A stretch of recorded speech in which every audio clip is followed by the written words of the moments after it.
Meu nome é José Normando Mesquita, conhecido como Normando Mesquita ou Normando Baiano, aqui em Arapiraca.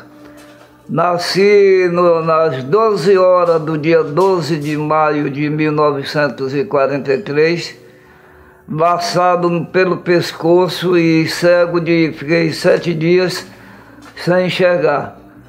Como na Bahia existe uma superstição que quem nasce laçado tem que colocar o nome de José, minha mãe, atendendo essa superstição, me colocou o nome de José.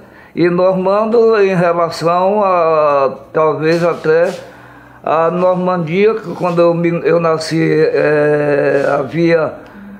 havia uma guerra em curso no mundo todo e houve uma invasão da Normandia, então eu acho que por essa influência minha mãe me botou o nome de José Normando. Nasci na cidade de Bom Jardim, hoje atual Teodoro Sampaio, estado da Bahia. Não tive culpa nenhuma, quero frisar, viu? Eu tenho Maria da Conceição Mesquita, minha avó, e tenho José Ferreira dos Santos, meu avô, e tenho Petronila, que é minha bisavó, tenho Manuel Nery, que é meu bisavô, e tenho Maria Teresa do Amor Divino, que é minha bisavó. Porque eu morava com minha avó, minha mãe me desmamou, e como ela não tinha condição de me criar, minha avó me criou. Maria da Conceição Mesquita. E meu avô, José Ferreira dos Santos. Meus bisavós foram Maria Petronila de Carvalho e Manuel Nery de Mesquita. E pela outra parte, Maria Teresa do Amor Divino. Aqui está faltando um avô, eu não sei também se naquela época minha avó também deu uma queda de asa e também aconteceu a mesma coisa com ela que aconteceu com minha mãe. Devia ser também ela não deve ter tido só relacionamento com o marido. Foi como é que se diz, um esporte, como foi com minha mãe, né? Filho de minha mãe chamava Maria de Lourdes Mesquita. Meu pai chamava-se Rui Penalva de Argola Azevedo. Pai ignorado, meu pai era casado, teve um relacionamento com minha mãe, e aí eu vim, fruto proibido como se existe no mundo todo. Não, nós nunca fomos apresentados. Eu tive contato com ele 2 vezes quando minha avó me forçou a pedir a ele um livro. É um livrinho que eu tenho guardado de 1949 até hoje, chamava Ciências Físicas. Desse tamanhozinho assim, dava o quê? Uns 12 centímetros por 10. E oportunamente, quando eu já era adulto, ele me deu um dicionário Aurélio dessa grossura, que para mim foi uma coisa excelente, porque esse dicionário é cheio de vocabulário que você tira dúvida de qualquer assunto que você quiser. 7, 8 anos. Ela me forçou, eu não queria ir não. Ela forçou, vá procurar seu pai e peça o livro a ele. Aí ou eu ia ou eu apanhava, porque naquela época o castigo era rigoroso. Você desobedecia, então tome-lhe surra, tome castigo, então eu fui, né? Cheguei lá, fui acanhadamente, falei com ele, e ele não dei benção a ele, porque não era habituado a dar benção. Aí ele depois, 3 dias depois, me deu o livrinho. Está guardado até hoje. Ela não narrava a história toda, mas ela disse, olha, seu pai aquele vai pedir a ele o livro, que eu não tenho dinheiro para comprar, porque era uma pobreza extrema. Naturalmente, como minha avó me criou acanhado, não me criou adiantado, eu sentia um pouco de receio, né? Mas cheguei lá, falei com ele acatou. Nessa época ele era tabelião do cartório.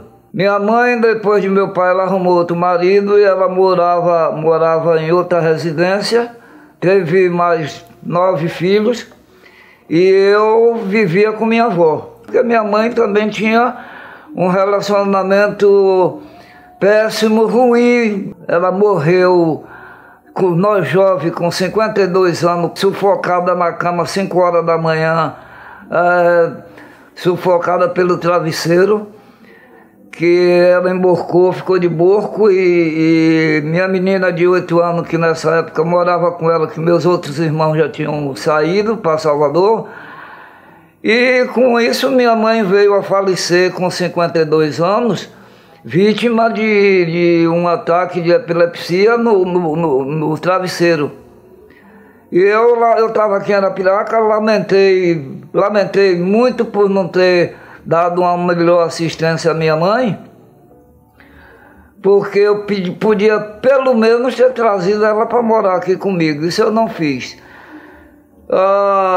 O remédio que ela tomava para evitar isso chamava-se Gardenal. Era um remédio tão barato que eu não sei se ela facilitou, deixou de comprar. Eu não fiquei satisfeito com a morte de minha mãe. Primeiro que ela foi muito cedo por conta disso, e eu fiquei com uma angústia tremenda. E além do mais, ela deixou nove órfãos, que na época eu já era adulto, eu já trabalhava aqui em Arapiraca, e essa vida desses 9 órfãos, meu filho, sem pai e sem mãe, foi um sufoco. Meus irmãos, José Bonfim Mesquita, Raimundo Mesquita, Aurélio Mesquita, Antônio Mesquita, José Carlos Mesquita, Davi Mesquita, Maria das Graças Mesquita, Maria das Candeias Mesquita e Ana Mesquita. Meu pai tinha outra família, já tinha 6 ou 7 filhos. O principal deles era José Gabriel de Argolo, Heraldo de Argolo, Simi de Argolo, tinha mais Ione, tinha mais... eu me esqueci o nome da outra, eu sei que tinha mais 2, Darcy, me parece. Nessa época eu estava estudando da primeira série até a última série, que naquela época na Bahia, a escola chamava-se Escola Estadual Barão de Bom Jardim, escola primária, que você fazia do primeiro ano, começava aos 7 anos e terminava aos 12.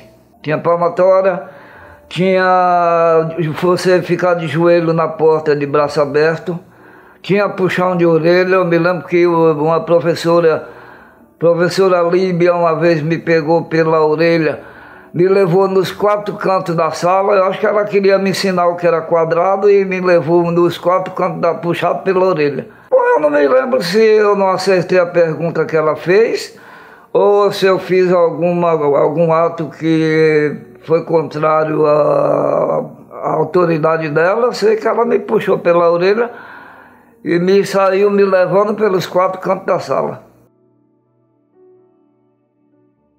É terrível, viu? Ela não abria mão da honestidade, ela não abria mão das boas maneiras. Ela, apesar de ser uma vida pobre, ela não tinha amizade ruim, ela procurava sempre boas amizades, tanto que ela me indicou as pessoas mais consideráveis da minha cidade para que eu começasse a seguir minha carreira, e ela não facilitava. Eu cometia uma falta e se eu corresse, ela dizia: você vai correr, mas na volta eu lhe pego. Aí eu tomei muita surra, tomei muita sova. Fui bastante castigado por ela, por conta que ela era disciplinadíssima. Ela era dura, como diz o... Na época só eu morava com ela.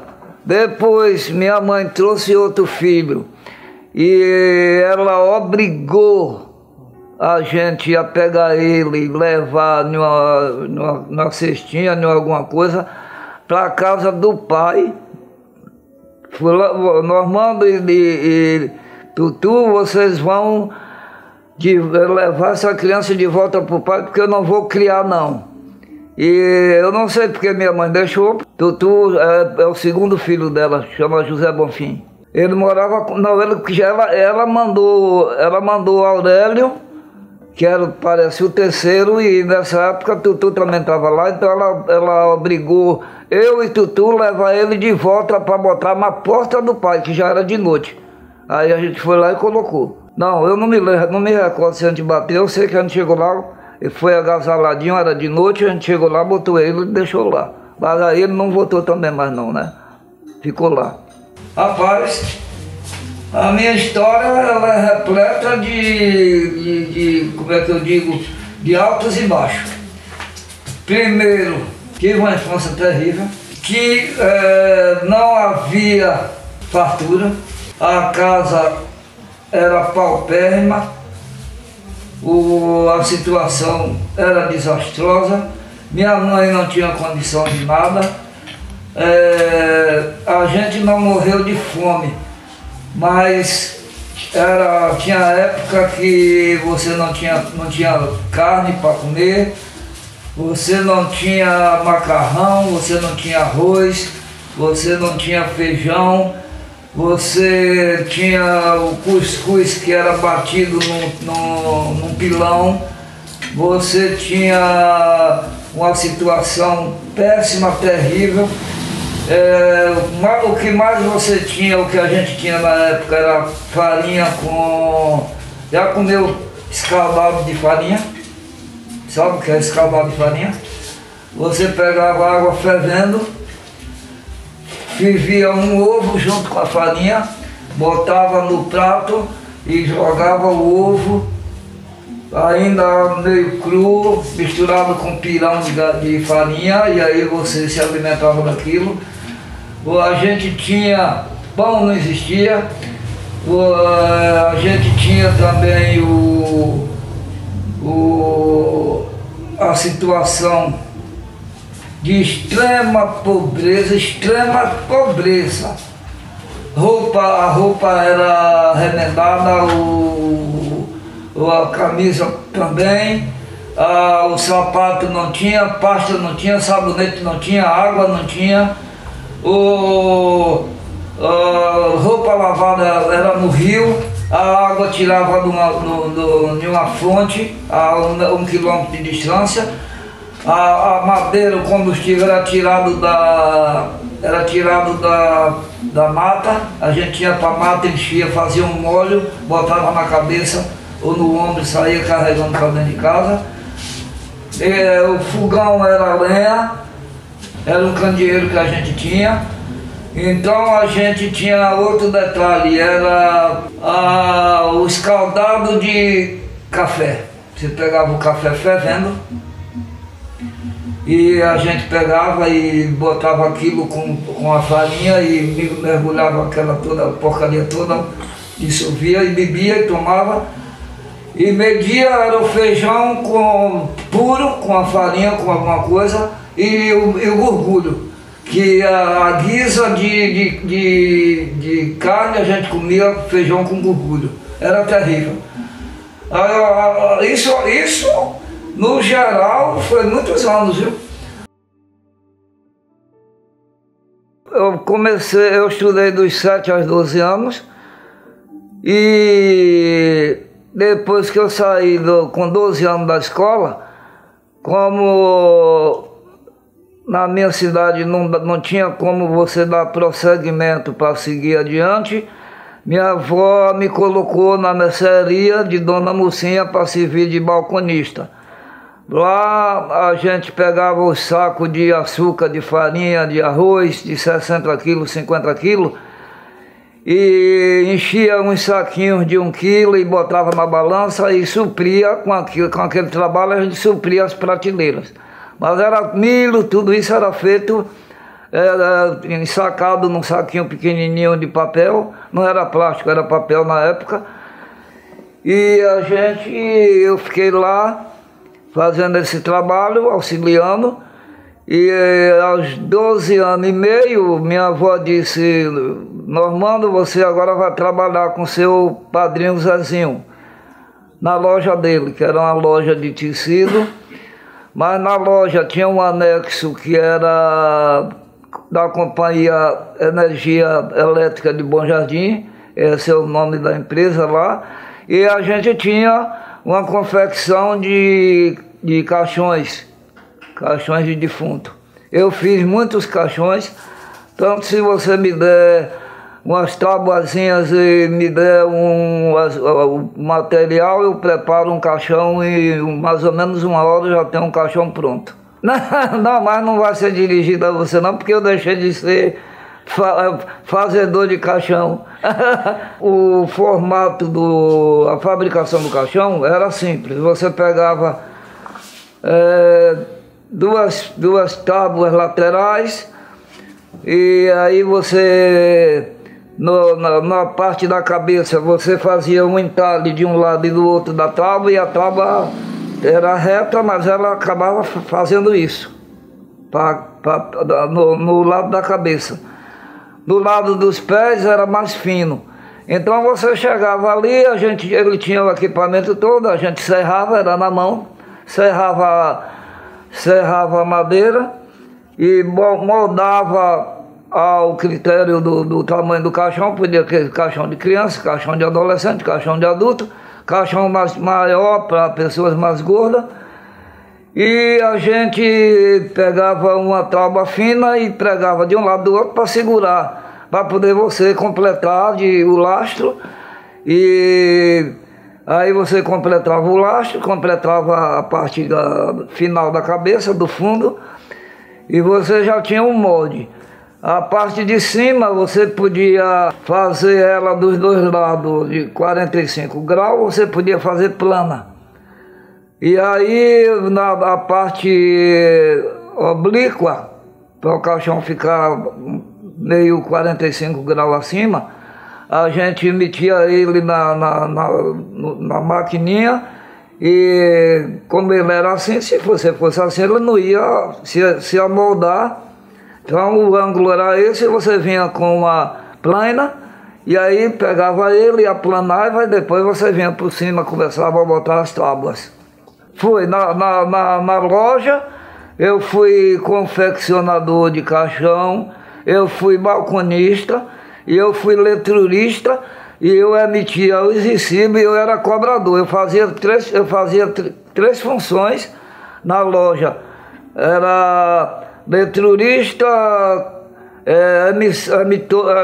emissor dos recibos e cobrador. Eu saía na cidade cobrando e saía também lendo a leitura do recibo. Não, recibo de energia.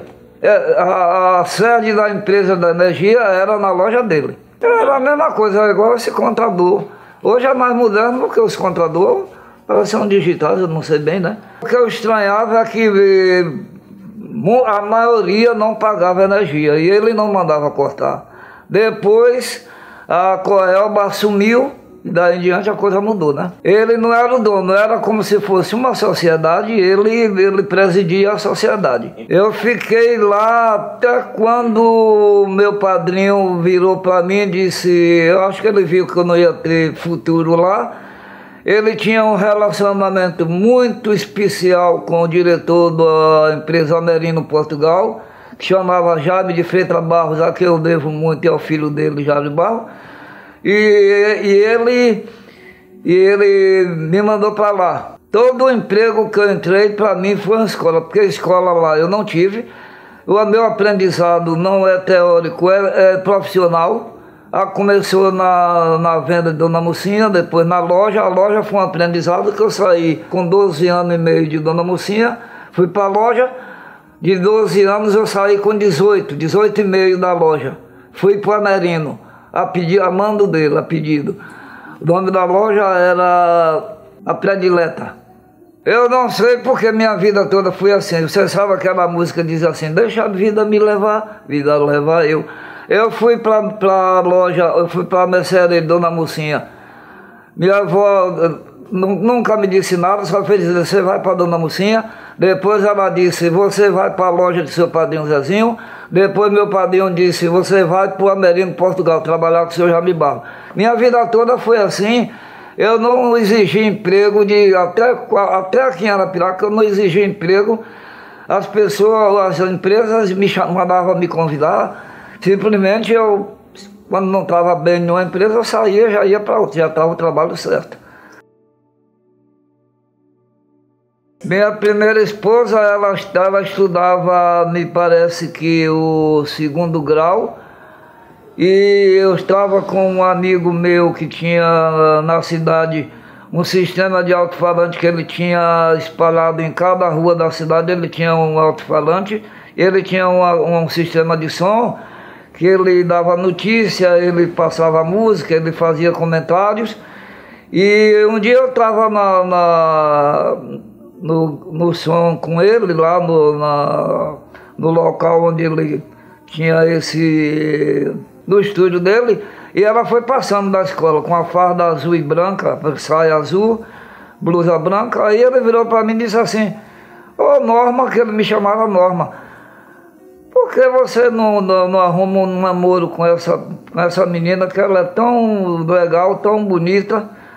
Aí depois eu fui na onda dele, na conversa dele, e fiz a proposta a ela e comecei a namorar com ela. Isso foi em 1965, ela tinha, me parece, 17 a 18 anos.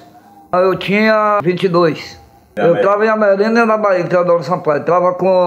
Me casei em 17 de junho de 1967. Quase 40 anos de vivência com ela.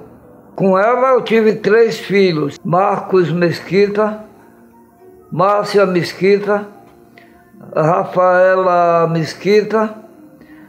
Aí arrumei outra mulher e também não deu certo, já de outra.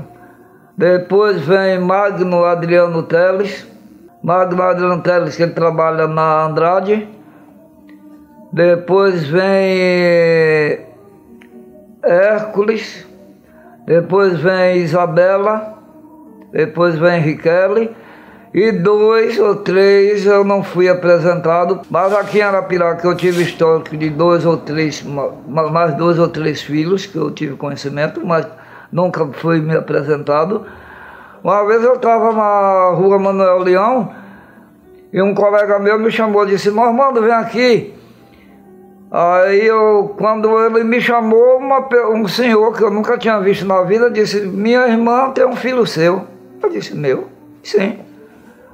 E eu acho que pela quantidade não é me prevalecendo disso, porque muitas vezes a Bíblia diz uma coisa interessante, ela diz assim, feliz do homem a quem Deus não imputa pecado. Eu não fazia isso por maldade, mas eu na minha época de mocidade tinha muita mulher. E para você ter uma ideia, no Amerino, na primeira empresa que eu trabalhei aqui na rua São João, número 351, eu trabalhava com umas 200 mulheres. Lá na filial de Amerino, lá em Teodoro Sampaio, também devia ter umas 200 mulheres. Depois, no Amerino, que foi a empresa que eu trabalhei com mais gente, era 2.000 mulheres, tinha mais 500 mulheres que desmanchavam bolo e tinha 500 homens. Aí você pode até perguntar, como é que você sabe? Porque eu era chefe de setor de pessoal e tudo isso ficava na minha mão, esse setor todo. Hoje, graças a Deus, estou Deus e eu só. Com essa indenização, eu já tinha um ateliê fotográfico, fui viver do ateliê fotográfico.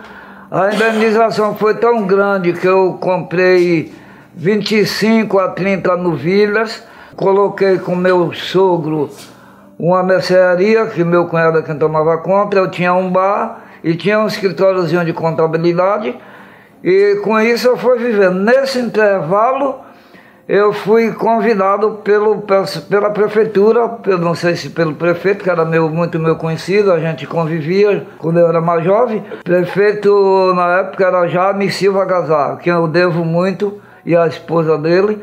E ele descompromissadamente me convidou para assumir o setor do INSS.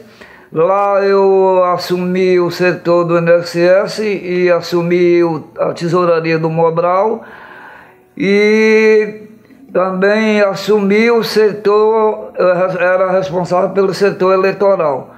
E também ele me convidava para representar ele em algumas efemérides ou algumas homenagens que era prestada a ele, ou alguma inauguração.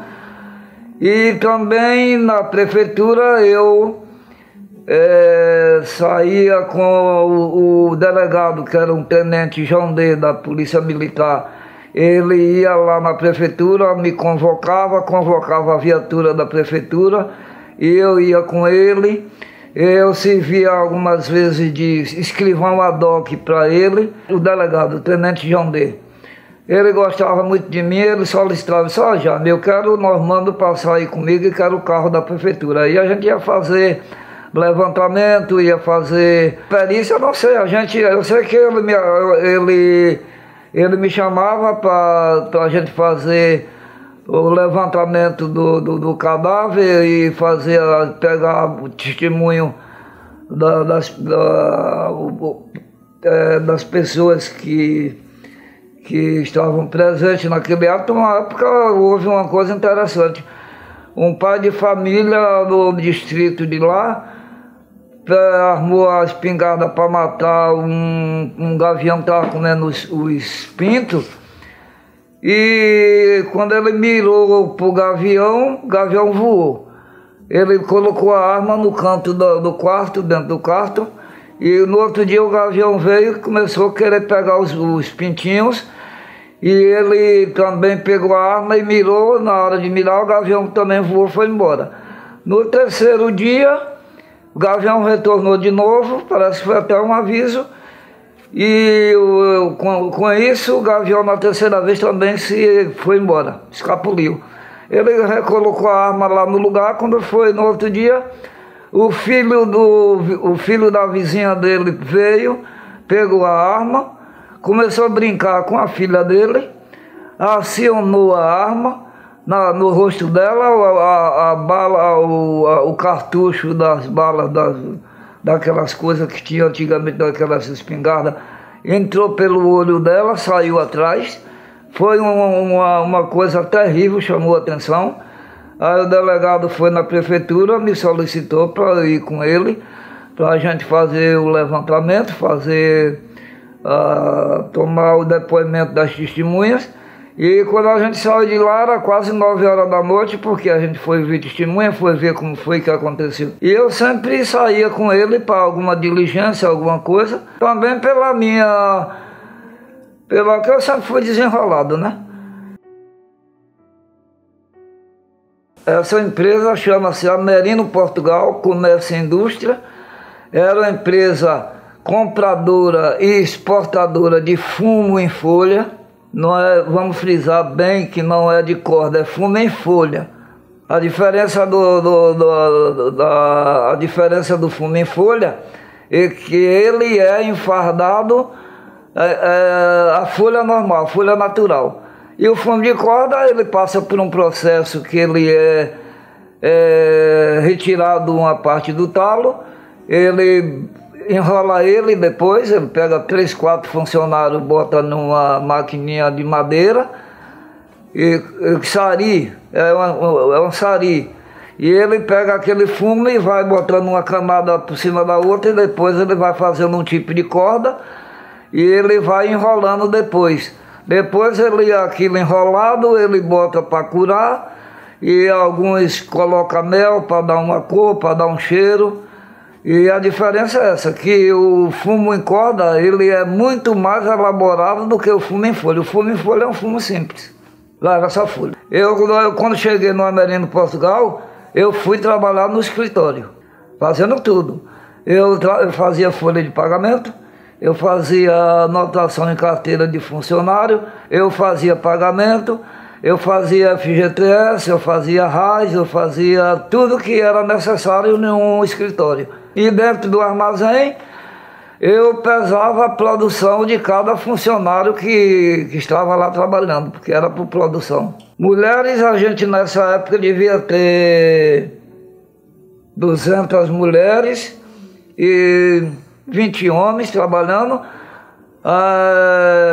O processo de enfardação era na prensa manual, sabe o que é uma prensa manual? 2 homens seguravam, 3 homens seguravam naquela extremidade, e 3 homens nesse empurrando o tampão, que a gente tinha uma espécie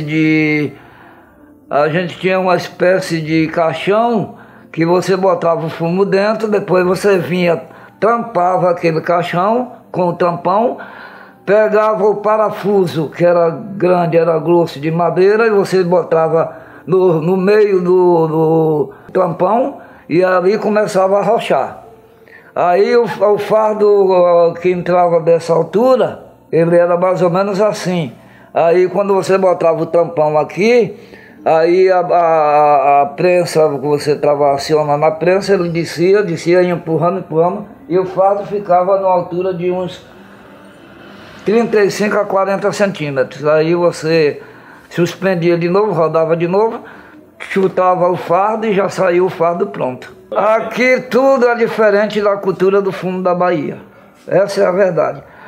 Na Bahia você ao invés de desfolhar como desfolha aqui quando o fumo está maduro, você corta o pé de fumo inteiro, você pendura esse pé de fumo na ceva ou no varal, como chama aqui, e depois que você enche a ceva lá, você vem com a folha de pindoba, que é uma palmeira, aí você dobrava aquela folha e botava por cima do fumo e cobria o fumo todo. O fumo secava, o pé de fumo secava, e daí a 1 mês, 2 meses que ele estava seco, você levava o pé inteiro para dentro de casa e lá você desfolhava todo ele, e depois de desfolhado você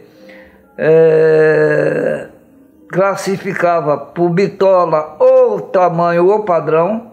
Bitola é uma medida.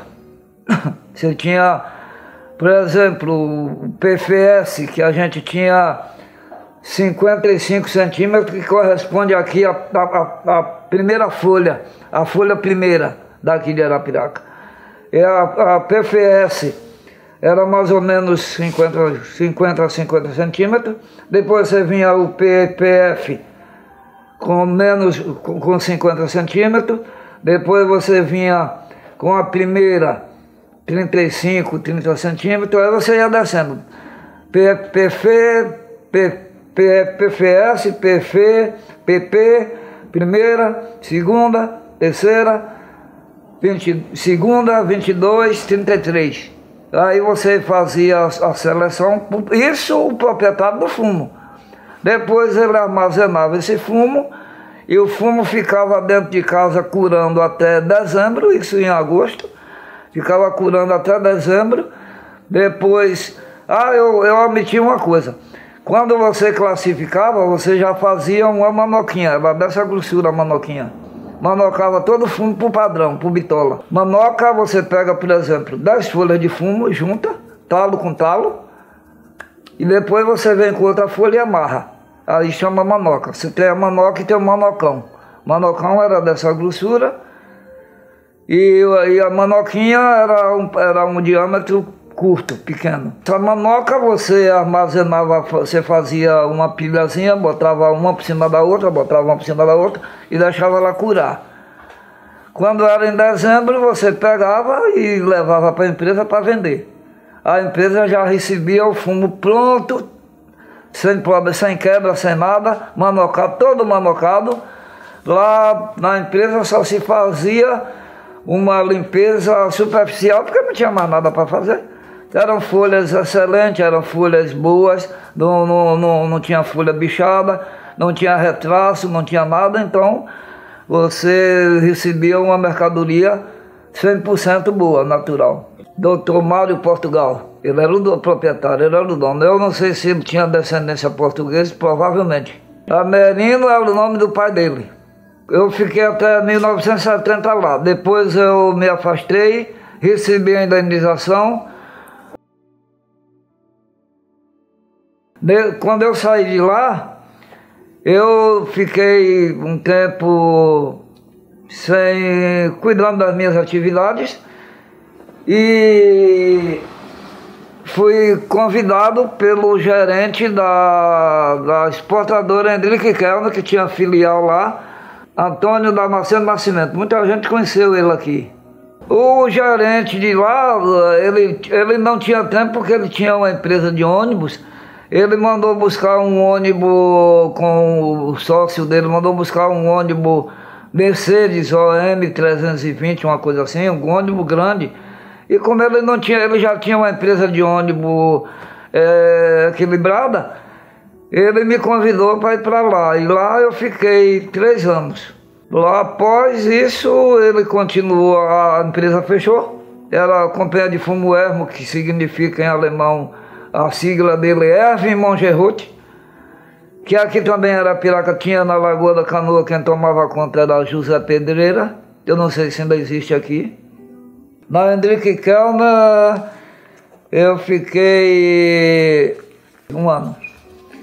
Depois desse ano, eu fui convidado para ir para a Companhia Pan-Americana de Trabalho. Também não pedi, fui enviado para lá, que eram os 2 irmãos. Era seu Hermanos Kellner e seu Hendrick Kellner. Elas se fundiram, Hendrick Kellner com os 2 irmãos, que era proprietário da outra, e formou uma empresa só. Companhia Pan-Americana de Tabacos, Copata, bairro Guaribas. Era um bairro rústico, como era tudo aqui em Arapiraca. A maioria ainda tinha mata, locais que ruas diversas aqui que não havia casas, conheci muitas. E era um bairro comum, lama, terra, poeira. Ela depois se transformou em Tabarama. Fiquei lá de 74 até 77. Pedi para sair, já tinha uma vaga me esperando no Amerino. A raiz da filial lá da Bahia, que entrava aqui em Arapiraca. Era um conhecido meu que tinha, então eu lembrei conversando com ele, disse, veio trabalhar com a gente. Aí eu voltei para Merino. Fiquei lá de 77 a 82. Merino Portugal S.A. Comércio e Indústria. Compra e venda de fumo. Mesmo serviço, entrei como chefe de setor pessoal. Ele simplesmente disse, Normando, eu quero você lá na empresa lá, porque eu não tenho condição de ficar. Nessas alturas ele já tinha 15, 20 ônibus, ele estava administrando os bens dele, né? Quem diz que quem trabalha para os outros não tem tempo de ganhar dinheiro. Na Ermo, mesmo escriturário, o chefe de setor. Aí ele me convidou, me mandou me chamar, disse, Normando, quero falar com você. Aí eu fui lá no escritório dele, ele disse, olha, nós tivemos uma reunião na casa da minha mãe, no almoço, e o diretor da empresa era irmão dele, e a gente precisa de uma pessoa como você em Arapiraca.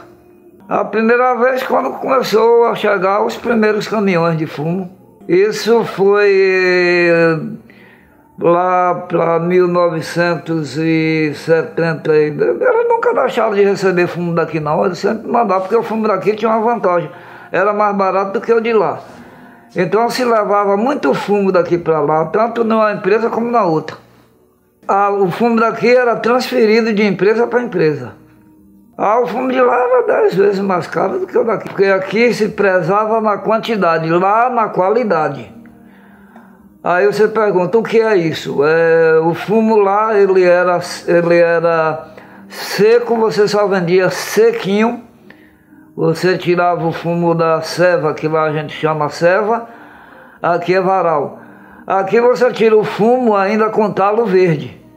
Então isso é um problema sério para as empresas, porque no frigir dos ovos, esse fumo, por conta desse talo seco, dessa umidade, ele vai perder 60% a 70% de quebra. Você compra 1 quilo, ele só vai dar 400 gramas.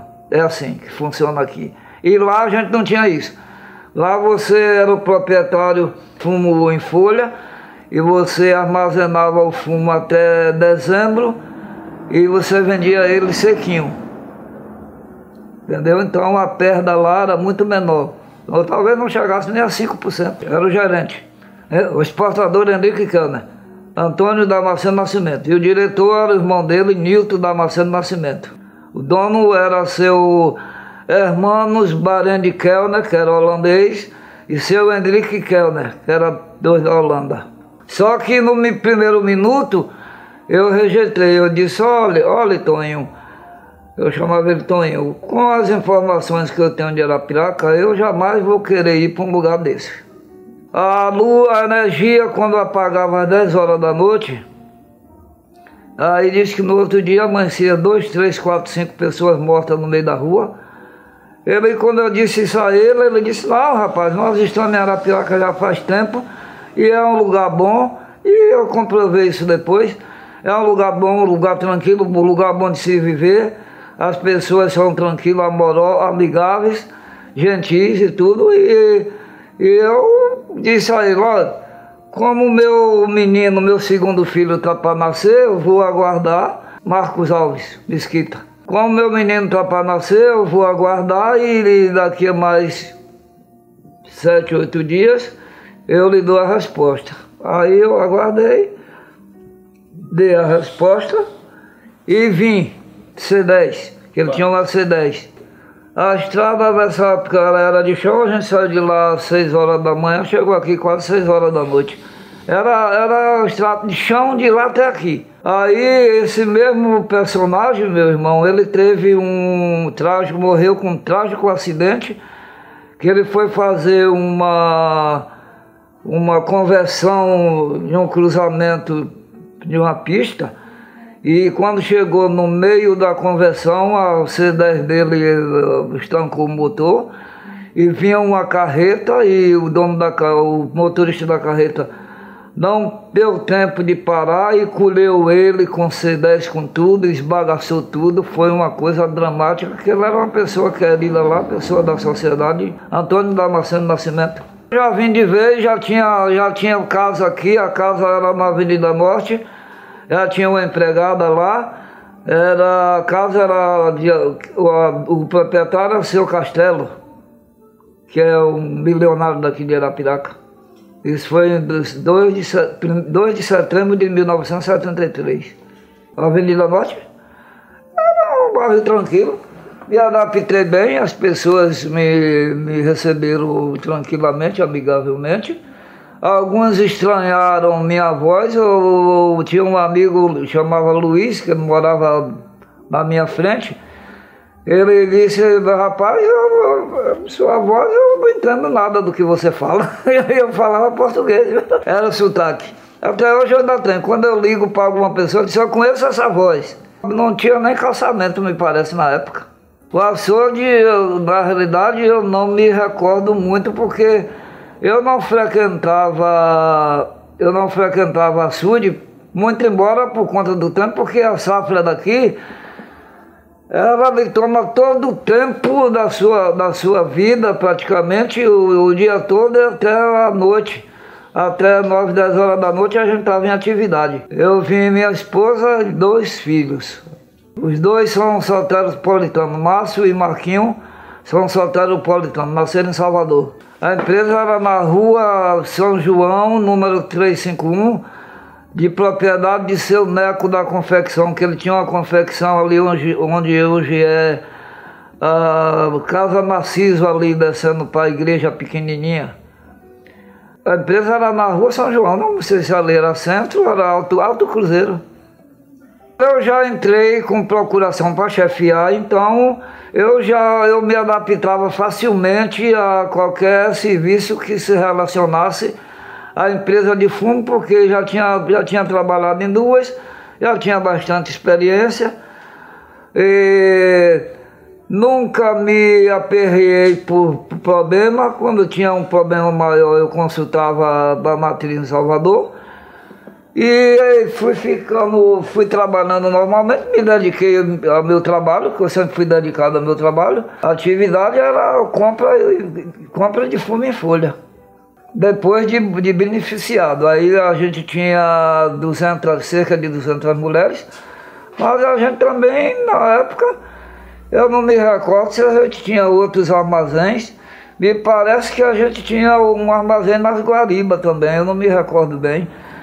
Mas me adaptei bem, o pessoal me recebeu bem, já que eu sempre primei por uma política de boa vizinhança, de amizade, de consideração, de deferência, de respeito às pessoas.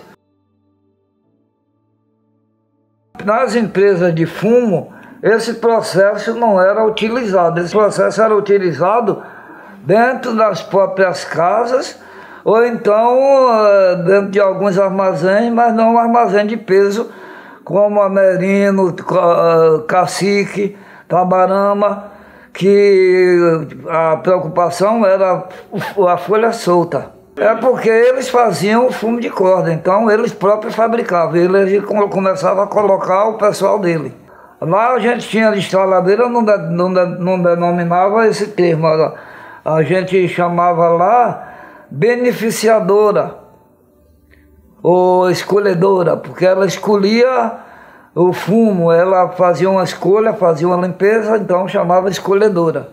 A gente tinha, com referência ao fumo de Arapiraca, que você tinha lá o seguinte: você pegava uma grade com, vamos dizer, 80 quilos de fumo e botava na frente de cada mulher. Vamos dizer, 200 mulheres. Vinha dois operários com aquela grade e despejava. Ali ela tinha a função de ou manocar ou limpar a folha. Aqui não existia isso. O que existia aqui com referência a destala justamente era empresas que se dedicavam a fazer fumo de corda. Sim, ela podia ter, mas as grandes empresas, 14 multinacionais que tinha aqui, elas não se dedicavam a esse trabalho. Isso era um trabalho de empresa particular, como Severino, talvez Aurelino e outros que tinha aqui. Mas as firmas de fumo daqui não efetuavam esse trabalho. A destaladeira daqui, eu não me lembro que talvez algumas empresas faziam, mas nas empresas que eu trabalhei aqui, eu não vi ou a manoca ou então a limpeza, vamos dizer, o beneficiamento do fumo em si. Algumas empresas podiam fazer até isso aqui, mas era raro isso, fazer destalar aqui. Agora, o destalar que você se refere é destalar a folha que vai servir para a elaboração do fumo de corda, que foi aquilo que eu disse, você deixa um terço do talo para poder você fazer a montagem. Agora, o destalamento aqui era esse, mas lá o destalamento era da folha total, você tirava o folha todo, que vinha o tipo XA. Primeiro, a bucha de charuto, contra a capa de charuto e a capa principal, que é o melhor dos fumos, que é, vamos dizer, a nata. A nata do fumo seria os tipos mais altos, a bitola maior. Os padrões menores, que a gente tinha fumo lá na Bahia, que o padrão era 10 centímetros, chamava 33. Esse você servia para a bucha do charuto. E a folha que saía daqui beneficiada, que ela ia para a Espanha, ia para a Alemanha, ia para a França, era uma folha solta. Não tirava talo, não tirava nada. Era o felê, era a folha limpa, felê. Tanto que um francês uma vez esteve lá e vieram 2 ou 3 franceses e eu vi ele dizer assim, Feledu, Fele2. A gente também tinha esse tipo. Aí a folha daqui era enfardada, limpa. Limpa quer dizer o quê? Você tirava retraço, você tirava talo, você tirava impureza, você tirava bagacinho, alguma coisa que tivesse, você tirava folha amarela, que não servia para nada também. Folha amarela seria, no caso, algum resíduo de sapata, que aqui chama sapata, né? Sapata lá chamava bacheiro, não servia para nada. Alguns pegavam, botavam dentro de casa e vendia. Mas aqui você vê que descasca e joga fora, né? Centenas. Eu tinha praticamente um carro à disposição para levar, as pessoas desmaiavam, perdiam o sentido. E a gente pegava, levava para o carro, chegava no hospital, o médico medicava, ficava boa, dava um atestado, 2 dias estava boa, um dia voltava novamente. Porque os homens não aceitavam, não queriam. Os homens gostam de trabalho duro, trabalho leve é para mulher. Não era pesado, era que, você tem ideia, o fumo ele chegava a 80 graus na soma. E então, havia vezes que até 90 graus ele começava a pegar fogo, fumaçava. Aí você tinha que acudir ligeiro, derrubar tudo, pelarejar. E o resultado disso foi aquilo que eu falei anteriormente, que você recebia um fumo com a folha ainda semi-verde. Por exemplo, o talo estava meio verde, pingava água no chão quando o caminhão chegava, e aquele talo, para ele secar, demorava, você tinha que estar com cuidado, senão ele apodrecia. Ela apodrecia ou pegava fogo. Olha, nessa parte de emprego formal, eu acho que mais de 10 a 12 mil pessoas de carteira assinada tinha em Arapiraca nessa época. A gente tinha, além desses 2 mil empregados, a gente tinha também o serviço de trouxa que mandava também para as residências, né? Para desmanchar o bolo.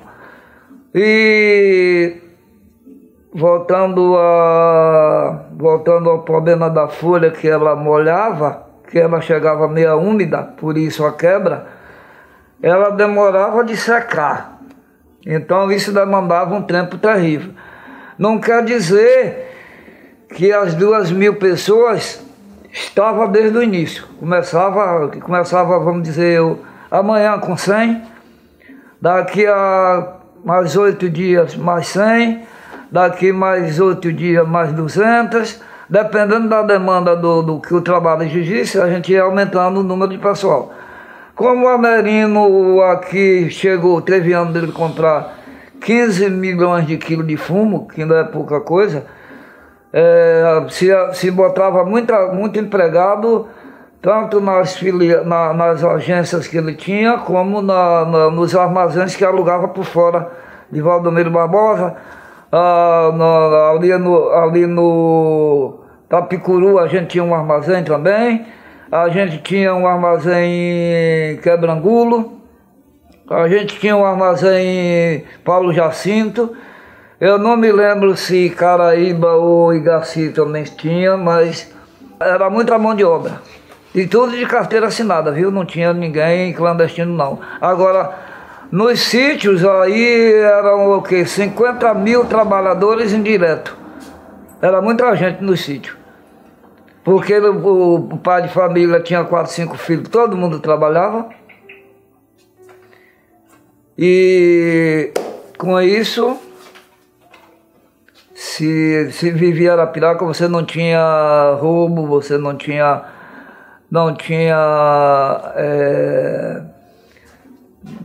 vamos dizer, uma existência ruim, como na Bahia foi um negócio meio ruim. Agora aqui não existia crise aqui em Arapiraca. Eu ia para o banco, eu trazia um saco de dinheiro, que o saco era desse tamanho, dessa altura, dessa largura, para pagar quase 2 mil mulheres.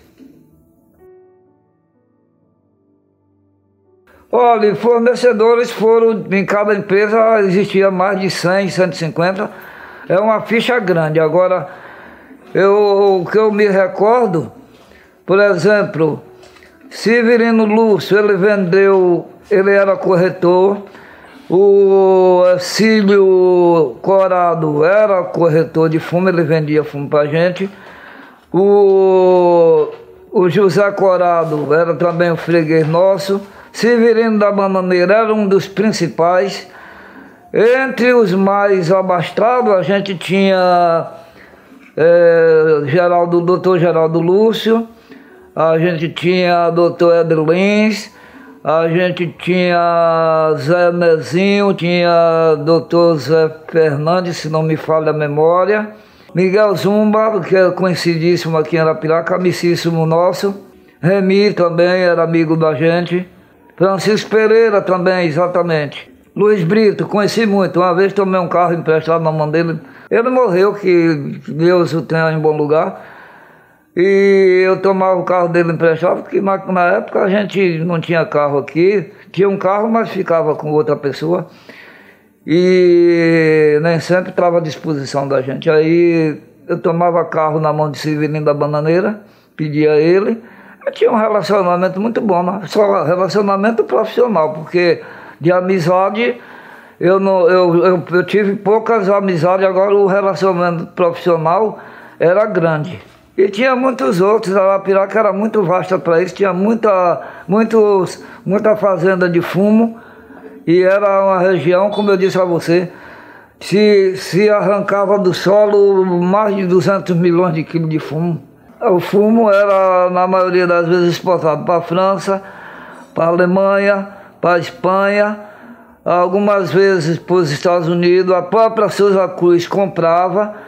Alguns representantes do Egito estiveram aqui em Arapiraca, verificaram. Eu fui com eles a mostrar o fumo para eles, abria, eles verificavam. Eu não sei se foi efetuada as compras. Agora a gente recebia bastante representantes de certas empresas americanas estrangeiras. Olha, os proprietários de fazenda, na maioria eles eram uma classe mais pobre, porque eles trabalhavam com a própria família. E eu não gravei muito, eu conhecia todos eles, porque eu me lembro do seu Zé Alcino, é um deles que eu me recordo, que ele tinha uma pequena fazenda, plantava fumo, a família ajudava ele. Valdomiro Barbosa era rico, tanto que a maioria dos salões era tudo dele. Zé Dario, esse era que hoje, ele era dono daquele armazém hoje, onde ali em frente a Vieira Pneu, tem aquele armazém grande ali, eu não sei se ainda é dele, mas ali era dele. Aquele também a gente alugou uma época. Luiz Pereira Lima era freguês nosso, assim como Francisco Pereira, Dr. Geraldo Lúcio, e já era uma classe mais abastada. Ele vendia pra gente. Agora, só que o fumo deles, dos doutores que eu citei, era um fumo de qualidade, já era um fumo mais caro. Para você ter ideia, o fumo hoje, um fumo bom hoje, ele sai para exportação a R$70 o quilo, fumo em folha. Zé Alexandre, ele me parece que comprava da Souza Cruz. Eu me recordo que tomava a rua 15, do começo lá de cima, ou do final de lá de cima, até na Feira do Peixe. Aí saía se ramificando e chegou um ponto que praticamente, eu acredito que mais de 50 ruas aqui em Arapiraca tinha feira. Hoje você chega no mercado, tem uma rua ou duas, dos dois. Porque se não fosse o fumo, porque o fumo fazia o quê? Quando eu pagava 2.000 pessoas uma merenda, o dinheiro ia para onde? Ia para a feira, ia para o mercado, ia para a mercearia. Teve uma coisa interessante, quando eu cheguei aqui, só tinha uma farmácia, só tinha um supermercado, só tinha uma revendedora de bebida.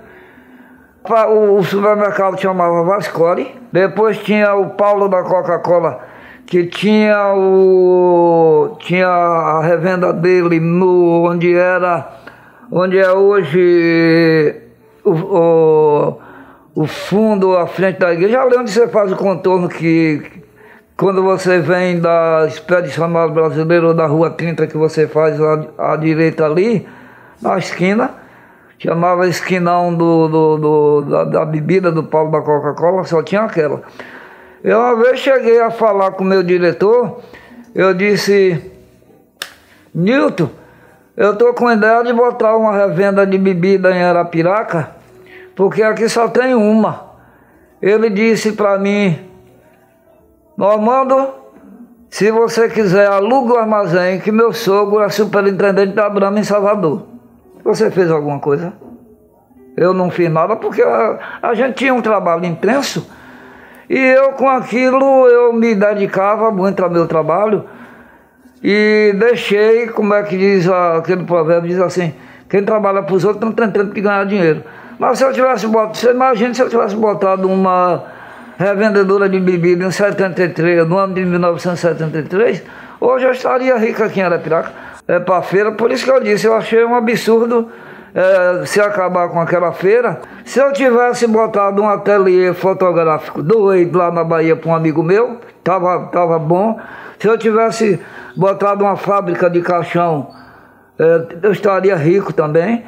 Se eu tivesse botado uma loja, estaria rico. Se eu tivesse botado uma empresa de ônibus, estaria rico, mas não fiz nada. Trabalhei, mas infelizmente diz que a quem Deus prometeu tostão não chega a milhão, né? Um desastre, dois desastres terríveis aqui em Arapiraca. 3, aliás, vou lhe contar. O primeiro desastre foi a extinção da feira de Arapiraca, que se igualava não devia nada à Feira de Santana, que também era na segunda-feira. Não perdia nada para a feira de Campina Grande ou Caruaru, que eu não me lembro ali daquela região. E esse foi um dos fatores da decadência de Arapiraca. E outra decadência terrível aqui foi a queda do fumo em folha e a queda do fumo em corda, porque as pessoas começaram a receber pressão para não fumar, porque causava câncer, causava pneumonia. Nos Estados Unidos estava acontecendo muita morte por câncer, e aquelas empresas famosas como Marlboro, Philip Morris, Souza Cruz estavam sofrendo consequências por conta dos processos de morte por câncer, e eram pesados os processos e as multas. Eram milhões para indenizar as pessoas que causou isso. Então, você vê que antigamente aqueles carros da Fórmula 1 tinha propaganda de Marlboro, aquelas altas empresas de fumo, e com o tempo isso acabou. Isso refletiu aqui em Arapiraca. Para você ter uma ideia, quando eu disse que a Merino comprava 15 milhões de quilos, no último ano, em 94, que eu trabalhei lá, comprou 1 milhão. E mesmo assim, de 1 milhão, só sobrou 100 mil quilos. Aí sabe o que ele fez? Aí o homem ficou maluco. Foi para Paraíba comprar fumo ruim. Foi para Carvalho Faro comprar porcaria para botar no pedido, que o pedido não era 100 mil quilos, devia ser quase 1 milhão de quilos. Ele tentou completar com bagaço, com porcaria. Recebeu uma multa da Espanha de mais de 1 milhão de real, de euro, não me recordo se era na época dólar, euro, real, sei que foi a multa pesada, 1 milhão. Tanto que ele veio a falecer depois, e venderam o prédio do Amerino para uma empresa para fazer um condomínio fechado. E eu não sei se foi os herdeiros que vieram, barrou, foi a dívida que ele tinha do processo, e está lá em ruína até hoje. Aí a Merino Portugal virou ruína. 35 empresas, filiais que ele tinha na Bahia, era Alagoinha, Bom Jardim, Teodoro Sampaio, que era a mesma coisa, Pedrão, Coração de Maria, Alagoinhas, Muritiba, São Félix, Cachoeira, Conceição de Feira, Eu sei que eles tinham o Irará,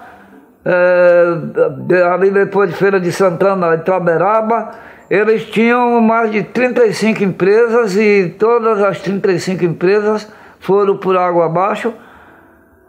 E resultado, ele entrou em concordata porque todos os funcionários entrou na justiça, ele não tinha condição de pagar. Eu sei que ele veio a falecer, me parece só com a própria aposentadoria. E teve um fim não muito interessante. Minha rotina, eu depois que me aposentei, meu último trabalho foi a Merino, eu me aposentei e depois comprei uns carros e fiquei fazendo linha de carro. Eu tinha 2 Kombi e a da Coab Arapiraca. E tinha mais uns 15 comigo.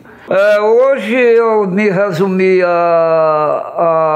pego minha bicicleta, dou minhas andadas, os carros deixo em casa, tem uns carrinhos, aí o carro eu uso pouco, tenho um com filho meu, tenho um Fusquinha, que quer comprar meu Fusquinha, tenho um Fiat Tipo importado e tenho um Toyota. Mas eu pego o carro só esporadicamente, que eu gosto de andar de bicicleta para manter a forma e a gente precisa se exercitar, né? Tenho 10 netos. 3 bisnetos. Não, eu soube disso através do meu amicíssimo César Soares, que eu tenho até uma menção aqui na minha dedicatória, ele já está incluído. E ele é muito amigo meu, ele trabalhou comigo uma época, e ele disse, Normando, eu tenho um projeto aí bom para você. Eu disse, diga. Ele me visitou, é sobre o projeto de Arapiraca. Eu disse, tá, vamos ver. Aí ele disse, vou entrar em contato com o Nezinho. E aí ele entrou e fizeram a marca.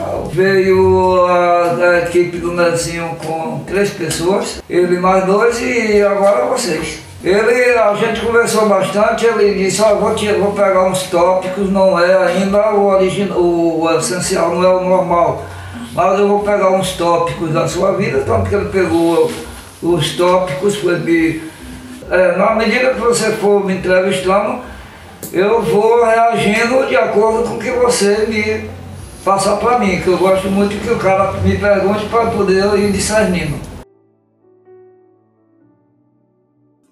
Dedico esse trabalho a Deus, com sua graça e presença em minha vida, que permitiu que eu chegasse aqui,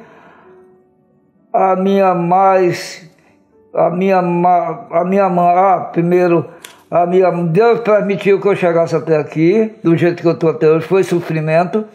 Depois a minha avó, a minha mãe, a meus irmãos, dedico tudo isso a eles, a minha esposa Maria da Conceição Alves, por ter me suportado por tanto tempo,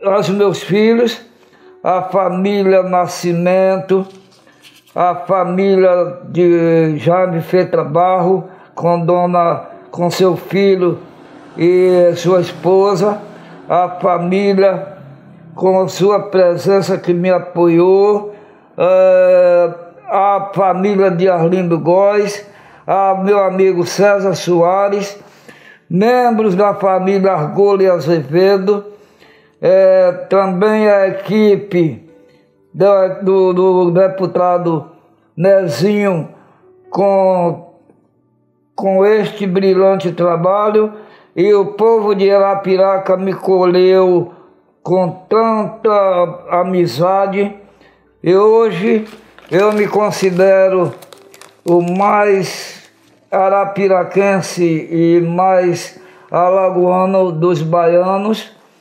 e dos sentimentos que eu sinto, as pessoas que têm sensibilidade e que tem sentimento pelas músicas de Roberto. Eu dedico todas as músicas de Roberto Carlos, principalmente eu me lembro da música Aquele Beijo que Te Dei e Splish Splash. É duas músicas que eu guardei da minha infância praticamente. Aí, na realidade, eu agradeço a vocês o trabalho e a iniciativa e aguardo que se sintam satisfeitos, fiquem à vontade. Agradeço pela chance que eu tive. No início eu me pedi para não estranhar meu pronunciamento, porque é muita coisa que eu senti na vida. Foi difícil a vivência. Todas essas pessoas me copiam, eu tive que depender delas. Eram pessoas que dedicaram sua vida praticamente com amizade a mim, que eu nasci naquela coisa pobre, numa condição que graças a Deus me concedeu, mas a inocência, tanto minha como dos meus irmãos, foi difícil. Eu não sei como a gente teve jeito, nem como sobreviveu à condição que a gente passou. Tanto que meus irmãos hoje não querem nem lembrar disso, mas foi difícil, viu? Agora que eu tive a presença de Deus na minha vida, eu tive, viu? É porque a gente não ama a Deus como tem que amar, mas se não fosse Deus e sua providência e sua forma de amar a gente, eu não tinha chegado a lugar nenhum. Não, mas como eu disse aqui, eu agradeço a consideração do povo de Arapiraca, que me recebeu amigavelmente, um povo tranquilo, que tive, graças a Deus, passei uma temporada boa fazendo amizade com todo mundo. Não era uma amizade para dizer que eu era íntimo, mas eu respeitava todo mundo, como considero até hoje, e me receberam de braços abertos. Eu tenho gratidão por esse pessoal todo que me acolheu. Deus abençoe todo mundo e minhas homenagens para todos. E todo mundo tranquilo, graças a Deus, que Deus abençoe todo mundo, que abençoe nós todos e que tenha misericórdia de nós. Abraço para todos, inclusive para vocês.